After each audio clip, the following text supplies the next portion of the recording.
বাংলাদেশ জাতীয়তাবাদী ছাত্রদল দেশের সাধারণ মানুষের পাশে আগেও ছিল, এখনো আছে, ভবিষ্যতেও থাকবে বলে মন্তব্য করেছেন কক্সবাজার জেলা ছাত্রদলের সাধারণ সম্পাদক ফাহিমুর রহমান। সন্ধ্যায় কক্সবাজার শহরের দক্ষিণ কুতুবদিয়াপাড়া এলাকায় বিএনপির ভারপ্রাপ্ত চেয়ারম্যান তারেক রহমানের নির্দেশে ও বিএনপির স্থায়ী কমিটির সদস্য সালাউদ্দিন আহমেদের পক্ষ থেকে কক্সবাজার জেলা ছাত্রদলের এই উদ্যোগে সাম্প্রতিক দুর্যোগে ক্ষতিগ্রস্ত মানুষের মাঝে খাদ্য সহায়তা বিতরণকালে তিনি এসব কথা বলেন।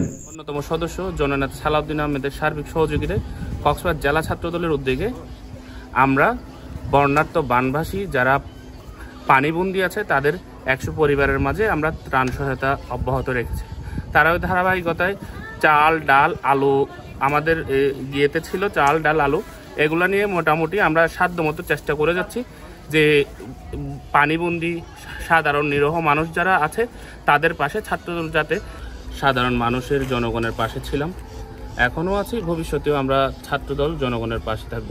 এ সময় উপস্থিত ছিলেন ইয়াসির আরাফাত বিপু, মোহাম্মদ হোসেন মাদু, সাইদ আনোয়ার, আল আসিফ, সালমান বাপ্পি, জাহেদ নূর জিতু, নজরুল ইসলাম, ইন্তেকাদ বিন জামাল, সাইদুল মুস্তাফা শিবলি, নিহাল সহ কক্সবাজার জেলা ছাত্রদলের নেতাকর্মীরা।